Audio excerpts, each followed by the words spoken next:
Assalamualaikum warahmatullahi wabarakatuh. Selamat pagi teman-teman semuanya. Selamat datang kembali di podcast Pustaka Wicara edisi Ramadan, yang merupakan ini adalah episode pertama di video kali ini. Sebelum itu, perkenalkan, nama saya Nur Ahmad Nugroho dari kelas 11 TJKTA.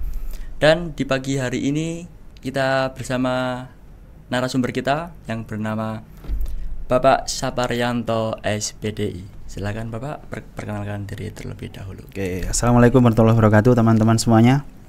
Selamat pagi, sehat selalu. Alhamdulillah. Iya. Gimana kabarnya Pak? Sehat? Alhamdulillah sehat. Alhamdulillah. Baik. Kita kan pada hari ini kan bulan Ramadan ya Pak. Iya. Puasa. Nah, arti dari bulan Ramadan itu seperti apa sih? Ramadan ya. Ramadan itu artinya dibakar gitu ya. Dibakar. Ramadan artinya dibakar. Bisa dimaknai di bulan Ramadan ini kesalahan kita, dosa kita itu dibakar gitu. Dan dengan amalan-amalan ibadah yang memang sudah dikhususkan di bulan Ramadan. Seperti ibadah puasa, sedekah, zakat, infak, salat tarawih, ya, dan lain sebagainya. Berarti Ramadan itu artinya membakar ya Pak? Membakar ya. Jadi kita harus membakar semua dosa-dosa kita. Bisa dengan sholat, dimaknai seperti itu, bisa juga. Tahajud, kemudian membaca Al-Quran. Ya, intinya tuh meningkatkan ibadah-ibadah kita. Betul sekali.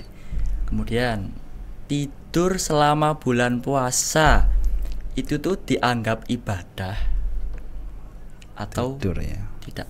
Oke, tidur ini kadang menjadi alasan anak-anak untuk malas belajar di kelas gitu ya. Kasusnya seperti itu. Ketika diajak belajar, Pak ini ibadah khusus.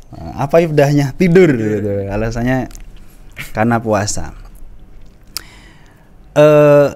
Sebetulnya yang menyebar di masyarakat, yang dikenal di masyarakat tentang tidur itu ibadah, itu dasarnya lemah sebetulnya. Iya, sebetulnya lemah. Ya. Ini hadis diriwayatkan oleh Abdullah bin Auf ya. Abdullah bin Auf. Hadisnya an-naumu shaimu ibadah. Tidurnya saat puasa itu ibadah. Namun dalam riwayat ini ada dua perawi yang meriwayatkan hadis ini yang lemah atau doif. Ada yang pertama Ma'ruf bin Hasan sama Sulaiman bin Amr. Dua orang ini lemah dalam meriwayatkan hadis. Maka para perawi, ahli hadis mencatat dua orang ini tidak diambil dasar atau tidak diambil rujukan dalam hadis-hadisnya, sehingga status hadisnya itu lemah. Tetapi ketika kita ambil poin positifnya ya katakanlah ketika kita makan minum ya kan tujuannya biar kita tuh punya tenaga untuk aktivitas gitu ya. Nah, lebih-lebih kalau kita niatkan makan minum kita itu untuk ibadah, nah itu bagus. Saya makan, saya minum supaya nanti zuhur, salat zuhurnya, salat asarnya, maghrib, tarawehnya itu bisa kuat. Itu baik. Kalau dikiaskan dengan kasus ini, tidur ketika puasa dalam rangka untuk menjaga biar kuat, tambah kuat boleh. Tapi tidak los-losan satu hari full dari pagi sampai sore, bahkan melalaikan ibadah wajib salat zuhur dan asar. Ini juga salah. Tapi juga bisa dibenarkan ketika tidurnya itu menghindari perkara yang buruk. Misal kalau dia itu tidak tidur, bisa jadi dia ngeluyur ke tetangga, malah ngobrol kesana kemari, ya gibah, namimah, bisa sampai ke fitnah. Nah, ini daripada bicara yang tidak baik, Lebih baik tidur. menghindari itu, tidur itu lebih baik. Ini bandingannya loh ya, Iya. bandingannya. Tapi ya lebih bagus lagi ketika kita ada waktu, ya kita gunakan untuk ya baca Quran, pendalaman agama, ibadah yang lain. Iya. Iya. Jadi tidur tuh boleh asalkan jangan berlebihan. Iya. Gitu ya. Enggak tidak itu. Apapun itu kalau Itu sih. Ya. berlebihan itu enggak boleh. Baik, ya. Iya. Jadi teman-teman, kalau misalnya tidur selama bulan puasa tuh boleh. Boleh. Tapi ya gitu, jangan meninggalkan kewajiban kita sebagai Betul. seorang muslim untuk selalu beribadah. Betul. Ya.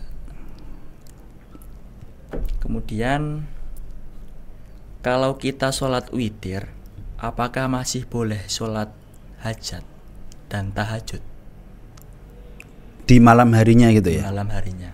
Jadi misal sorenya sudah ikut taraweh gitu ya. Ya. Di situ sudah ada witir gitu. Boleh enggak di malam harinya kita nambah gitu maksudnya ya? Ya. Oke. Sebenarnya ada dalil ya yang mendasari sholat witir ini, kuat hadisnya lewat Bukhari Muslim yang menyatakan ij'alu akhir sholatikum bilali witron. Jadikan akhir dari sholat malam itu witir. Maksudnya sholat malam memang nggak ada batasan. Seberapapun kamu kuat, kamu laksanakan itu. Tetapi untuk mengakhiri sholat malam itu ditutup dengan witir. Sehingga ketika sorenya sudah ikut witir, maka malam tidak dibolehkan untuk witir lagi. Ya. Tapi kalau nambah sholat malam boleh. Syaratnya tidak ditutup dengan witir. Jadi genep. Harus genap ya. Iya. Jadi nambah sendiri malamnya 2 atau 4 tapi tidak ditutup dengan witir. Karena witir dalam satu malam cuman satu kali. Iya.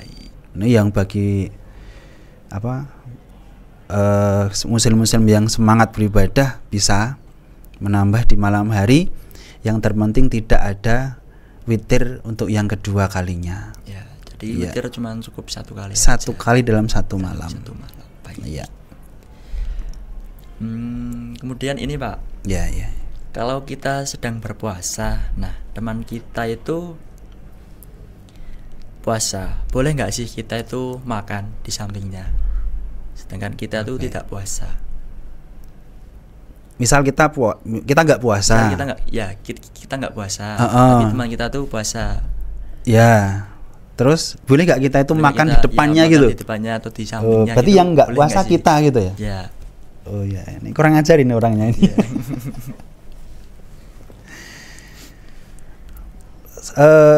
Ini dibalik dilihat dari sisi orang puasanya. Sebetulnya orang puasa itu dia itu mulia pribadinya, itu mulia dengan puasanya itu. Dia kemuliaan dia itu di puasanya itu. Ketika dia meniatkan puasa, ya, semisal dia itu disuapi, disodorkan di mulutnya, kalau dia niat itu nggak mungkin dia itu nyaplok gitu ya, nggak mungkin dia itu ngambil. Jadi intinya ketika orang yang niat puasa, insya Allah tidak akan terganggu dengan lingkungan. Tetapi ini ada unsur istilahnya ya, penghormatan ya. Iya sih. Penghormatan. Kalau kita kiaskan dalam satu kasus ya, misalnya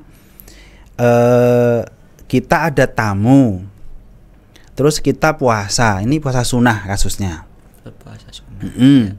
Nah, Rasulullah menyampaikan mangkana yu'minu billahi wal yaumil akhir wal yukrim dhaifah. Kalau kamu ngaku iman kepada Allah dan hari akhir, maka muliakan tamu. Nah, ketika kita ada tamu, maka kita wajib untuk memberikan pelayanan gitu kan. Di antaranya ada jamuan. Ya. Nah, kalau kita puasa sunnah, boleh kita membatalkan puasa sunnah kita demi ini menemani tamu untuk menikmati hidangannya. Iya, ini dalam rangka untuk penghormatan. Jadi ini istilahnya sama-sama menghormati gitu ya. Kalau tadi menghormati yang puasa, kalau ini menghormati tamu yang tidak puasa, sama-sama menghormati. Ya. Mudah-mudahan bisa difahami ya. Kemudian sebenarnya tuh batas sahur waktu imsak atau azan subuh. Karena di masing-masing wilayah itu kan banyak yang berpikir kalau waktu batas sahur tuh imsak. Ada di sebagian wilayah lagi batas sahur itu subuh. Nah, subuh itu ya. Yang benar tuh yang mana, Pak? Baik. Sahur ya. Iya. Pertama, sahur itu satu hal yang sangat disunahkan. Maka Rasulullah menyampaikan, tasaharu fa inna fis sahuri barokah. Bermakan sahurlah karena dalam makan sahur itu penuh dengan keberkahan. Nah, maka pertanyaannya batasannya kapan gitu ya? Baik. Ini sejauh saya belajar gitu dulu Mas ya. Sejauh saya belajar, saya menemukan satu hadis. Hadis itu di mana disampaikan oleh Anas bin Malik. Ketika itu beliau melihat Zaid bin Sabit itu makan sahur bersama Rasulullah. Nah, setelah itu selesai makan sahur, Rasulullah menuju ke masjid untuk sholat subuh. Nah, kemudian Anas bin Malik tanya kepada Zaid bin Sabit, wahai Zaid bin Sabit, berapa lama jarak antara selesai makan imsak tadi itu, karena imsak itu artinya menahan itu ya, dengan sholat subuhnya Rasul gitu. Nah, Zaid bin Sabit menjawab, qadruma yaqra'ul khamsina ayah. Jadi kira-kira seperti seorang yang membaca 50 ayat Al-Qur'an dengan bacaan yang lazim. Tidak ditilawah yang mendayu-dayu, yaitu 3 ayat pun 5 menit 10 menit belum selesai. Nah, lazimnya 50 ayat ini ketika dikurus waktu ya kurang lebih 10 menit. 10 menit. Iya, 10 menit. Nah, kalau ini dilihat dari sudut pandang alam ya. Jadi batasan subuh itu kan sebelum ada jam ini, jam digital, jam analog dan muncul waktu jam itu ya. Di zaman Rasulullah itu kan tanda waktu sholat itu dengan melihat matahari. Secara langsung. Kalau subuh itu mulainya ketika muncul fajar sodik namanya. Jadi iya, ada semburat cahaya dari timur itu yang memancar lurus ke atas gitu. Ya, muncul ke atas namanya fajar sodik. Nah, sebelum muncul fajar sodik itu ada namanya fajar kadzib. Nah, cirinya cahaya itu tidak lurus ke atas tapi nyebar ke samping gitu. Di ufuk timur ada cahaya yang melebar, itu fajar kadzib. Nah, itulah batasan imsak itu di fajar kadzib. Sebelum muncul fajar sidik ya itu. Nah, jaraknya ya ketika dikurus waktu ya kurang lebih sama 10 menit. Ya. Jadi makna imsak kan ditahan ya. Kita mulai menahan makan minum ya di batasan itu. Tapi ada dalil yang lain, ketika dalam piring kita itu masih ada 1-2 suapan walaupun sudah masuk imsak, itu lebih baik dihabiskan. Jadi batasan kerasnya itu sebetulnya di subuhnya itu, adzan subuh. Jadi biar si makanan itu tidak mubadzir, ya kan? Biar bisa dimakan, termasuk keberkahannya ada di dalam makan yang akhir itu. Iya. Ya. Jadi gitu. Ya, semoga bisa difahami.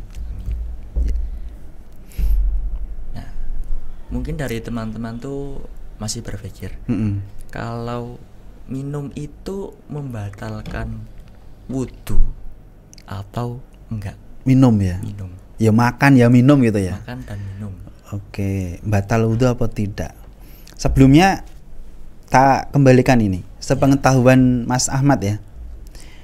Yang membatalkan wudhu itu apa saja? Yang membatalkan Yang wudhu sepengetahuan. itu kayak menginjak kotoran. Menginjak kotoran, ya najis ya. Najis, kemudian keluar kentut. Ya, angin lewat belakang. Ya, terus? Itu aja sih yang saya ketahui. Yang itu ya. Oke.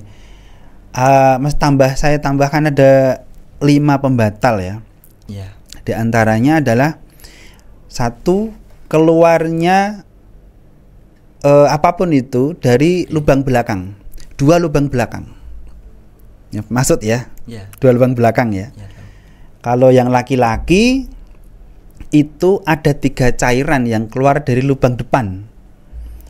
Ada mani, ada madhi, ada wadi. Nah, 3-tiganya ini kalau keluar batal wudhunya. Kalau mani ketika syahwat, maksudnya ketika sudah klimaks, ya. Kalau wadi itu ketika selesai pipis, ya, buang air kecil, kemudian muncul cairan putih kental, ya, putih santan kental, itu madi. Kalau wadhi itu cairan yang lebih bening dari wadi, tapi disebabkan karena syahwat. Nah, 3 ini kalau keluar batal. Yang depan. Termasuk yang keempatnya air seni, pipis, jelas ya. Jelas itu, Pak. Yang belakang yaitu angin dan saudaranya angin itu. Terus yang kedua selain apa tadi? Makan ya, keluar dari lubang ya. Tidur nyenyak dalam posisi telentang itu batal. Batal itu, Pak. Batal. Walaupun sejenak. Maksudnya begini. Ini secara logika ya. Kalau tidurnya itu posisi telentang, si katup belakang itu, lubang belakang itu tidak mengunci. Ya, itu tidak aman, terbuka gitu loh. Sehingga ketika mau keluar angin itu bisa. Tapi kalau tidurnya itu posisi duduk, ini posisi lubang belakang itu terkunci, tertutup, sehingga susah untuk keluar angin. Ya, ketika ada orang duduk kalau mau kentut biasanya kan dia itu geser dulu kan, gitu. Dan entah itu ke belakang atau ke samping baru keluar kan. Kalau dipaksakan ke sini kan nggak ada yang keluar. Nah, logikanya gitu. Jadi kalau tidur telentang itu tidurnya menjadikan wudhunya batal.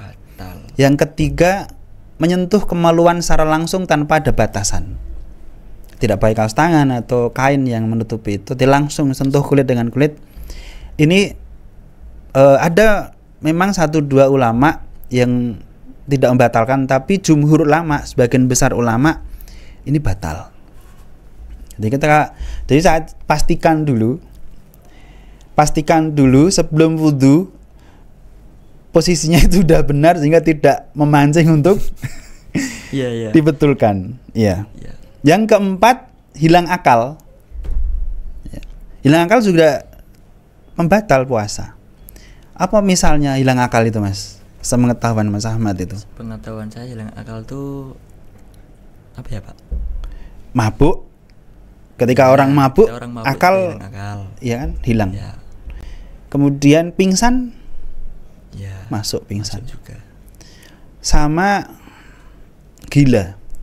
Orang gila itu hilang akal. Dia diajak berpikir secara logika itu nggak bisa. Jadi 3 itu ya, hilang akal menjadikan wudhunya jadi batal. Yang kelima, jima. Jima tahu nggak? Aduh, jima nggak tahu ya ini. Ini bahasa orang dewasa ini jima. Jima itu hubungan badan suami istri. Iya, itu membatalkan. Jadi bertemunya dua kemaluan, walaupun cuma bertemu gitu ya. Batal. Iya, bersentuhan. Ya. Itu sudah batal. Apalagi sudah taraf lebih gitu. Yang keenam, khusus ini makan daging unta itu jadi batal. Kalau daging lain enggak? Kenapa Pak bisa? Kurang tahu, ini di Rasulullah sendiri yang menyampaikan. Kalau makan daging unta wudu ya. Ada sahabat yang bertanya kemudian beliau menjawab batal ketika itu daging unta. Nah, dari kesekian itu minum tadi masuk enggak? Enggak ada ya. Berarti boleh kan? Boleh. Boleh. Maka banyak sahabat termasuk para alim ulama saat ini itu dia itu menjaga wudu. Bahasa Jawanya gantung wudu. Dia wudu setiap hari, kalau batal segera wudu. Tapi aktif jalan, ya makan, ya belajar, minum. Ya bekerja, ya minum. Dia mendedikasikan dirinya untuk senantiasa suci gitu loh. Ada tak? Ada. Nah, jadi itu hal-hal yang membatalkan puasa. Jadi boleh. Boleh ya Pak. Siap.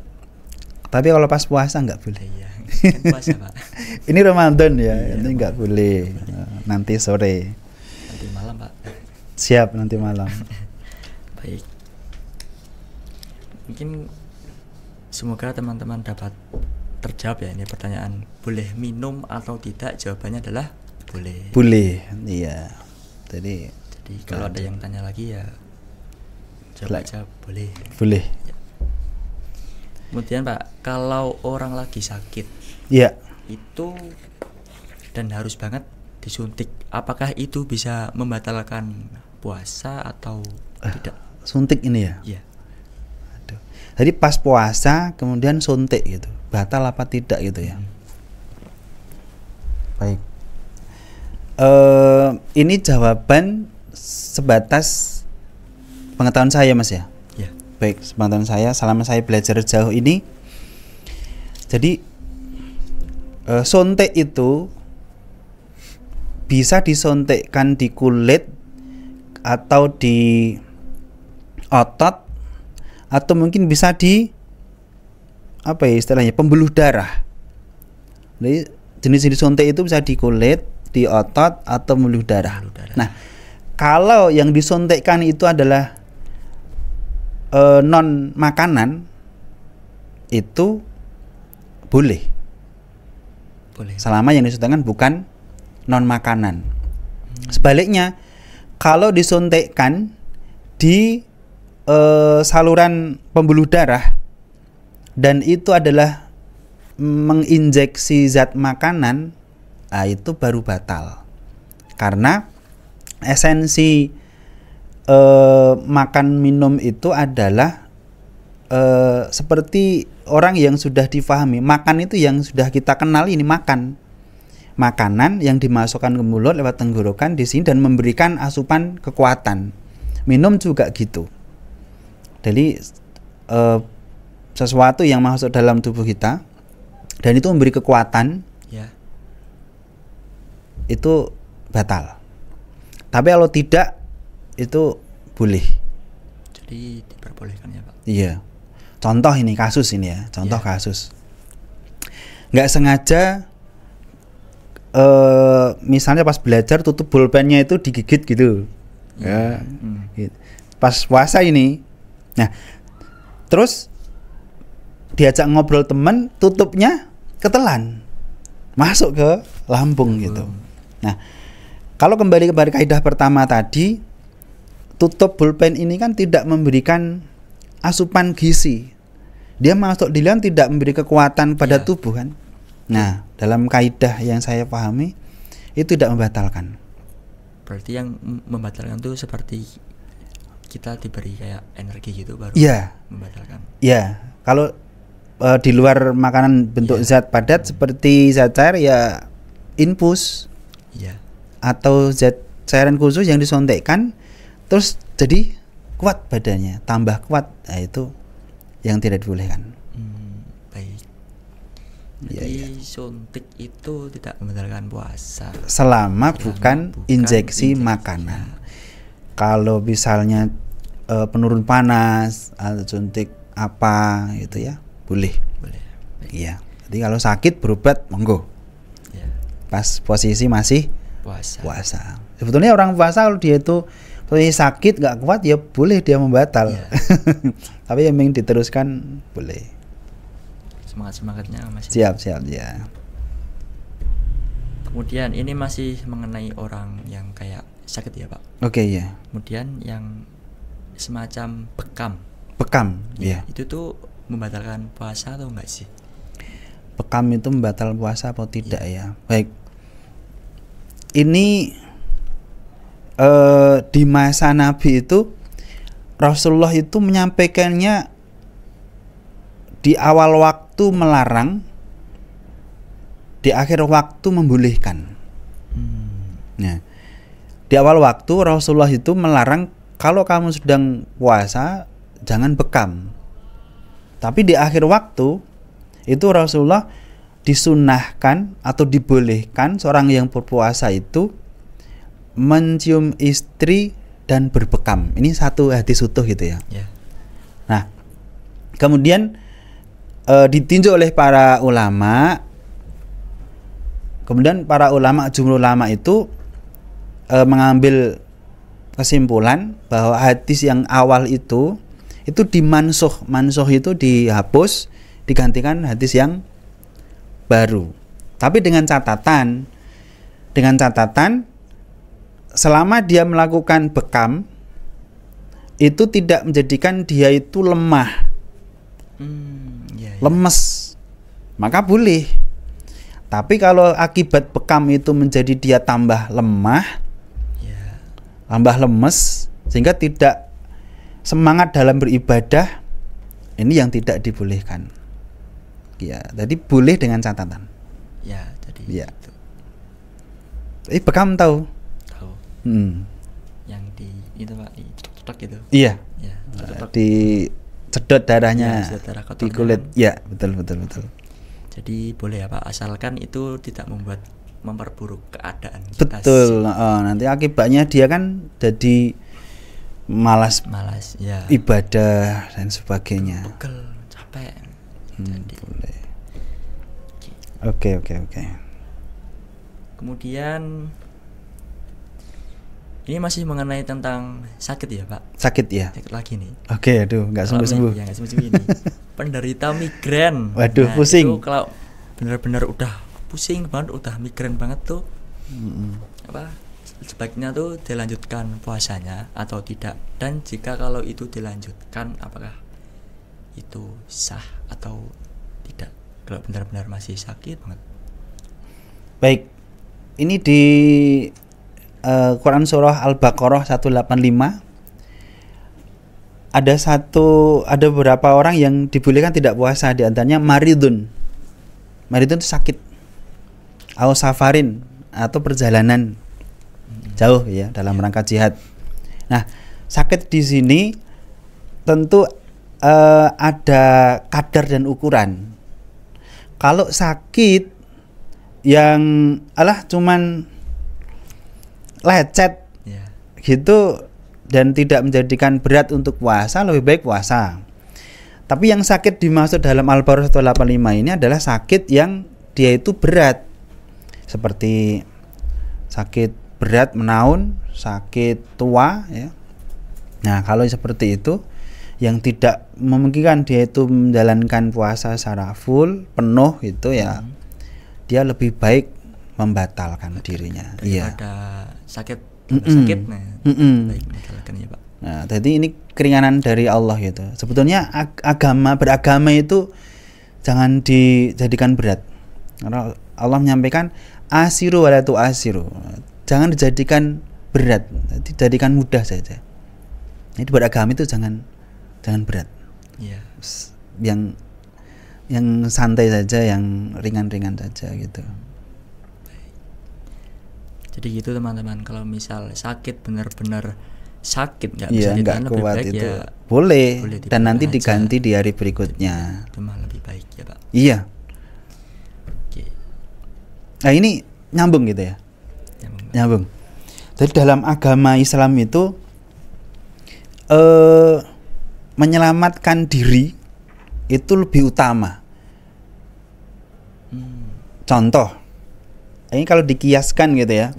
Ada, mungkin sering mendengar ada kasus, misal ada orang yang tersesat di hutan beberapa hari sampai dia itu lapar, lemes gitu kan. Terus di lingkungannya hanya ada binatang yang itu diharamkan dalam Islam sebetulnya, anjing gitu. Iya, anjing. Pernah dengar kasus ini kan, kisah ini kan? Nah, dalam kasus ini boleh orang itu memakan daging anjing yang diharamkan sebetulnya dalam Islam, tapi hanya dalam kadar dia menjadikan dirinya punya tenaga gitu. Nggak sampai pagi disetik, malam di tongseng, nggak sampai gitu. Selama dia itu untuk membantu, punya tenaga untuk waktu berikutnya. Bertahan hidup. Jadi untuk menyelamatkan jiwa itu lebih utama daripada untuk memaksakan menjalankan syariat itu. Asiru wala tu'asir. Jadi kalau keadaan terpaksa di dalam hutan, kalau misalnya nggak ada makanan yang halal, itu ya nggak apa-apa ya Pak. Iya, tapi hanya sebatas untuk beri kekuatan di waktu itu aja. Tapi jangan menyengaja nanti ke hutan dia membawa sendiri anjingnya dari rumah, sudah siap-siap bawa alat dapur gitu. Ini beda konteks ini. Iya, beda konteks ini. Oke. Terus ini mungkin pertanyaan terakhir ya Pak. Siap, ya. Ini kayak apa ya? Tema yang benar-benar mungkin sudah umum, tapi masih disepelekan oleh remaja-remaja seperti saya ini. Mengenai berpacaran. Apalagi ini di bulan Ramadan. Pahala dilipat gandakan, begitu juga dengan dosa. Bukan begitu Pak? Jadi kalau berpacaran tuh sebenarnya tuh kan haram. Nah itu tuh gimana sih kita kayak ngasih tahu lah kalau pacaran tuh emang nggak boleh. Itu tuh gimana sih biar pada bisa sadar gitu kayak sulit banget Pak itu zaman sekarang. Oke, itu menyadarkan remaja untuk tidak pacaran gitu ya.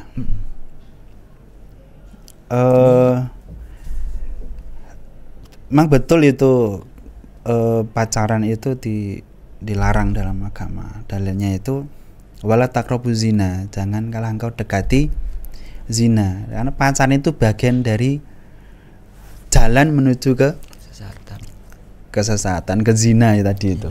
Nah, untuk penyadaran untuk remaja saat ini kalau disampaikan